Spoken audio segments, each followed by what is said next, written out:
Friends, good evening and welcome to our channel GK. అందరికీ నమస్కారం అండి. వెరీ ఇంట్రెస్టింగ్ అనాలిసిస్ తో మీ ముందుకు వచ్చానండి.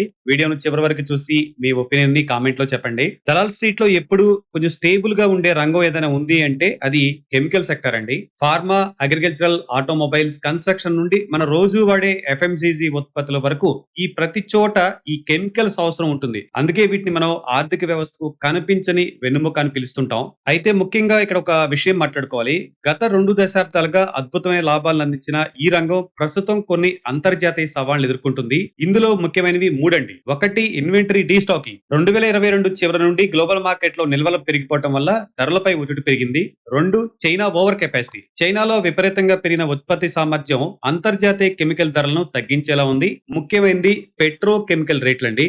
ప్రపంచవ్యాప్తంగా పెట్రోకెమికల్ ఆపరేటింగ్ రేట్లు 80% నుండి 70% పడిపోయాయి. దీనికి తోడు అమెరికా విధిస్తున్న కొత్త టారిఫ్లు ట్రేడ్ ఫ్లోను మారుస్తున్నాయి. అయితే ఇన్ని గ్లోబల్ సవాళ్లు ఉన్నప్పటికీ మన ఇండియన్ కెమికల్ సెక్టర్ మాత్రం చాలా ధైర్యంగా నిలబడింది. దీనికి కారణం మన దేశీయ డిమాండ్ బలంగా ఉండటం అండ్ గ్లోబల్ సప్లై చైన్ లో మన దేశం కీలక పాత్ర పోషించడమే. ఈ సవాళ్లు ప్రస్తుతానికి మార్జిన్లపై ఇంపాక్ట్ చూపించినప్పటికీ లాంగ్ టర్మ్ లో మన కంపెనీలు రీపొజిషన్ చేసుకోవడానికి ఇది ఒక మంచి అవకాశం. అయితే ఇలాంటి టఫ్ పొజిషన్ లో కూడా పటిష్టమైన వృద్ధి ప్రణాళికతో దూసుకుపోతున్న 5 ఇండియన్ కెమికల్ స్టాక్స్ గురించి ఈ వీడియోలో మనం డీటెయిల్ గా మాట్లాడుకుందామండి. ఇక స్టాక్స్ విషయానికి వస్తే మన లిస్ట్ లో first company Himadri speciality chemicals. దశాబ్దాల అనుభవం ఉన్న హిమాద్రి స్పెషాలిటీ కెమికల్ 1990లో ప్రారంభమైంది. ఈ కంపెనీ కోల్ తార్ పిచ్ తయారీలో గత 30 ఏళ్లుగా గ్లోబల్ లీడర్ గా కొనసాగుతుంది. అంతేకాకుండా గత 15 ఏళ్లలో కార్బన్ బ్లాక్ సెగ్మెంట్ లో ఒక బలమైన ప్లేయర్ గా ఎదిగింది.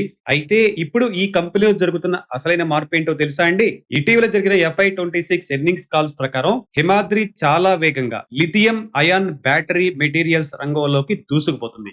వీరు సుమారు 1125 కోట్లతో ఒక భారీ ఎక్స్పాన్షన్ ప్లాన్ చేస్తున్నారు. ఇందులో భాగంగా ఏడాదికి 40,000 మెట్రిక్ టన్నుల సామర్థ్యంతో LFP క్యాథోడ్ మెటీరియల్ ప్రాజెక్ట్ ను అభివృద్ధి చేస్తున్నారు. మొదటి 2,000 టన్నుల ఉత్పత్తి Q3 FY27 నాటికి ప్రారంభం కానుంది. అలాగే FY29 నాటికి పూర్తి స్థాయి ఆపరేషన్స్ మొదలవుతాయని కంపెనీ ఆశిస్తోంది. హిమాద్రి స్పెషాలిటీ కెమికల్స్ విజన్ ఎక్కడితో ఆగిపోలేదు ఫ్రెండ్స్. లాంగ్ టర్మ్ లో వీరి లక్ష్యం ఏకంగా 2 లక్షల మెట్రిక్ టన్నుల సామర్థ్యాన్ని సాధించడం. దీనివల్ల చైనా అవుట్ సైడ్ కమర్షియల్ స్థాయిలో LFP క్యాథోడ్ ఫెసిలిటీని ఏర్పాటు చేసిన మొదటి గ్లోబల్ కంపెనీల్లో ఒకటిగా హిమాద్రి నిలవబోతుంది. ఇది అటు ఇండియాకు ఇటు అంతర్జాతీయ మార్కెట్లకు చాలా కీలకం. టెక్నాలజీ పరంగా హిమాద్రి వెనకబడలేదండి. సికోనా బ్యాటరీ టెక్నాలజీస్ తో భాగస్వామ్యం కుదుర్చుకొని వారి స్పెషాలిటీ సిలికాన్ కార్బన్ యానోడ్ టెక్నాలజీని ఇండియాలో అండ్ ప్రపంచ వ్యాప్తంగా కమర్షియలైజ్ చేసే హక్కులను దక్కించుకుంది.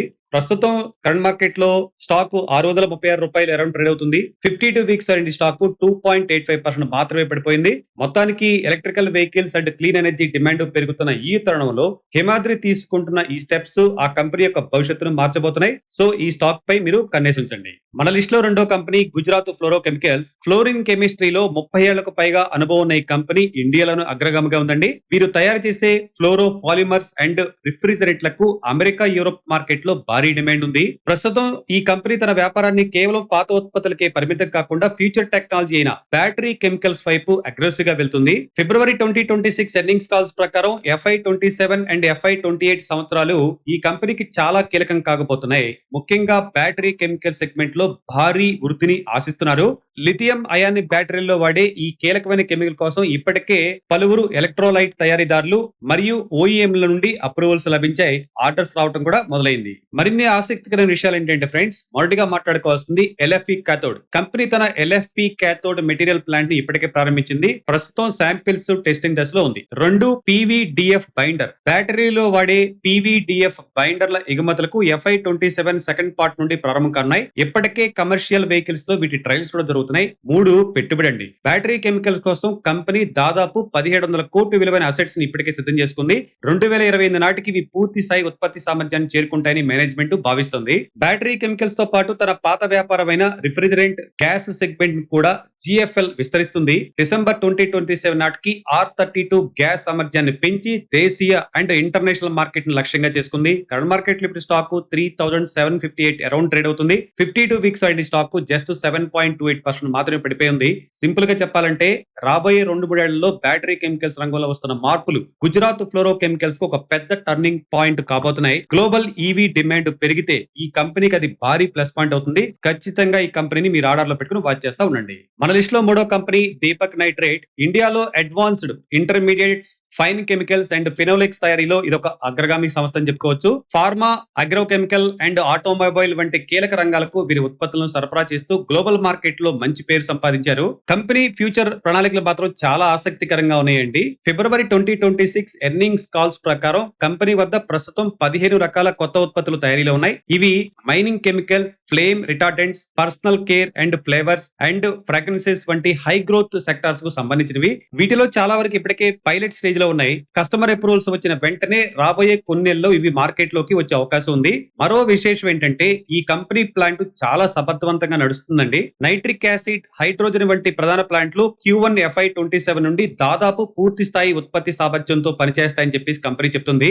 అండ్ MIBK అండ్ MIBC ప్లాంట్లు FY27 లో దశల వారీగా అందుబాటులోకి రానున్నాయి. వీటి కోసం ఇప్పటికే దేశీయ అండ్ అంతర్జాతీయ మార్కెట్లలో మార్కెటింగ్ పనులు కూడా మొదలెట్టారు. కంపెనీ తన పట్టును మరింత పెంచుకోవడానికి భారీగా ఖర్చు చేస్తుందండి. FY27 ఆర్థిక సంవత్సరానికి గాను దాదాపు 2,500 కోట్లు క్యాపెక్స్ గా ప్రకటించింది. తయారీ సామర్థ్యాన్ని పెంచడానికి ఇది ఒక కీలకమైన అడుగుగా మనం భావించవచ్చు. ప్రస్తుతం స్టాక్ మార్కెట్ లో 1876 అరౌండ్ ట్రేడ్ అవుతుంది. 52 వీక్స్ అయింది స్టాక్ 13.7% కరెక్షన్ జరిగింది.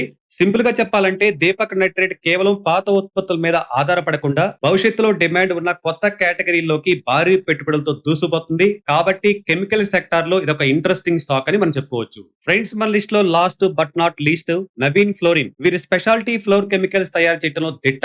ముఖ్యంగా రిఫ్రిజరెంట్స్, ఇనార్గానిక్ ఫ్లోరైడ్స్ వంటి హై పెర్ఫార్మెన్స్ కాంపౌండ్స్ తయారు చేస్తారు.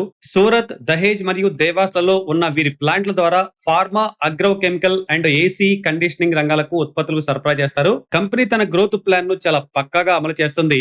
Q4 FY26 ఎర్నింగ్స్ కాల్స్ ప్రకారం ఏడాదికి 15,000 మెట్రిక్ టన్నుల అదనపు R32 రిఫ్రిజరెంట్ గ్యాస్ సామర్థ్యం పనులు వేగంగా జరుగుతున్నాయి. ఇది Q3 FY27 నాటికి అందుబాటులో రానుంది. తక్కువ గ్లోబల్ వార్మింగ్ కలిగించే రిఫ్రిజరెంట్లకు ప్రపంచవ్యాప్తంగా డిమాండ్ పెరుగుతుండడం వల్ల వీరి HPP బిజినెస్ కు ఎగుమతుల ద్వారా మంచి లాభాలు వచ్చే అవకాశం ఉంది. కంపెనీ మరికొన్ని ముఖ్యమైన అప్డేట్స్ ఏంటంటే మొదటిది MPP ప్రాజెక్టు. దహేజ్ లో ఉన్న వీరి మల్టీపర్పస్ ప్లాంట్ పనులు బాగున్నాయి. ఇది కూడా 2026 చివరి నాటికి పూర్తవుతుంది అనుకుంటున్నారు. 2 చెమ్మర్స్ ప్రాజెక్టు. ఈ ప్రతిష్టాత్మక ప్రాజెక్టు జూన్ జూలై 2026 నాటికి కంప్లీట్ అయ్యే ఛాన్స్ ఉంది. మేనేజ్మెంట్ చెబుతున్న దాని ప్రకారం FY27 సంబంధించి వీరి దగ్గర చాలా strong project pipe line and order visibility ఉంది. మార్కెట్ లో పోటీ పెరుగుతున్నప్పటికీ నవీన్ ఫ్లోరిన్ తన R32 బిజినెస్ పట్ల చాలా కాన్ఫిడెంట్ గా ఉంది. ఈ ఒక్క విభాగం నుండే కాలక్రమేణా 600 కోట్ల నుండి 825 కోట్ల వరకు ఆదాయం వచ్చే అవకాశం ఉందని కంపెనీ ఆశిస్తుంది. కరెంట్ మార్కెట్ లో ఇప్పుడు స్టాక్ 7,043 రూపీస్ అరౌండ్ ట్రేడ్ అవుతుందండి. 52 వీక్స్ అయిన స్టాక్ జస్ట్ 2.3% మాత్రమే పడిపోయి ఉంది. కంపెనీ గురించి ఒక్క మాటలో చెప్పాలి అంటే కొత్త ప్లాంట్లు, ఎన్విరాన్మెంటల్ ఫ్రెండ్లీ గ్యాస్ ఉన్న డిమాండ్ నవీన్ ఫ్లోరిన్ కు గ్రోత్ కు మెయిన్ డ్రైవర్లుగా మారబోతున్నాయి. ఫ్రెండ్స్, ఒక్క మాట అండి, IPEF నివేదిక ప్రకారం భారత ఆర్థిక వృద్ధిలో రసాయనిక పరిశ్రమ చాలా కీలకమైన పాత్రను పోషిస్తుంది.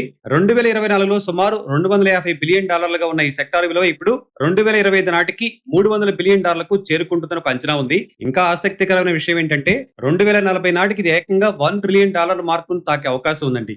ఈ గ్రోత్ కి ప్రధానమైన కారణం చైనా +1 వ్యూహం. ప్రపంచ దేశాలు తమ సప్లై చైన్ కోసం చైనాకు ప్రత్యేకంగా భారత్ వైపు చూస్తున్నాయి. దీనికి తోడు మన దేశీయ డిమాండ్ పెరగటం, ఎగుమతులు ఊపందుకోవటం అండ్ మన కంపెనీలు చేస్తున్న భారీ ఎక్స్పాన్షన్స్ ఈ రంగాన్ని తదుపరి స్థాయికి తీసుకెళ్తున్నాయి. అయితే ఒక ఇన్వెస్టర్ గా మనం గుర్తుంచుకోవాల్సిన విషయం ఏంటంటే కేవలం కంపెనీలు చేస్తున్న ఈ ఎక్స్పాన్షన్ ప్రణాళికలు మాత్రమే చూసి పెట్టుబడి పెట్టకండి.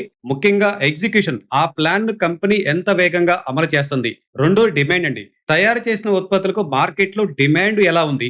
ఫైనల్ గా balance sheet and valuations, company యొక్క ఆర్థిక బలం అండ్ స్టాక్ కు సరైన ధర స్థాయిలో ఉందా లేదా, ఈ అంశాలన్నీ లాంగ్ టర్మ్ రిటర్న్స్ ను ప్రభావితం చేస్తాయి. కాబట్టి చాలా కేర్ఫుల్ గా మీరు ఓన్ అనాలిసిస్ ద్వారా ముందుకెళ్ళండి. సో ఫ్రెండ్స్, ఇది కెమికల్ సెక్టర్ రిపోర్ట్. ఈ వీడియో నచ్చితే లైక్ చేయండి.